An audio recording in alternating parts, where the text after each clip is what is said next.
I was on a panel on the opportunities and challenges for FDI in the energy sector in Ireland. We had a really engaging and interesting conversation. There's forecast energy growth in Ireland over the next couple of decades, which has been driven by the multinational sector to a large extent.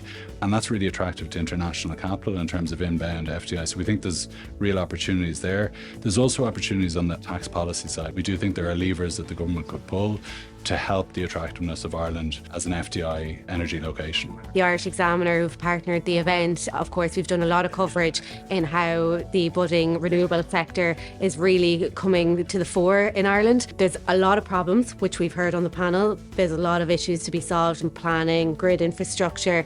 So hopefully we shed some light on that. But there's also an awful lot of opportunity. Some of the topics that we covered today were in terms of other areas we could look at apart from electricity. So I think that was really informative for me as well going forward and seeing how this sector develops. So I think the key takeaway for me was the need for Ireland to focus on megawatts it can deliver in the near term. We hear lots of talk around offshore wind and hydrogen, but for me I think those technologies will be likely 2030 or after that when they come online. I think Ireland has a big opportunity with onshore wind and solar in the near term, the next 5 years.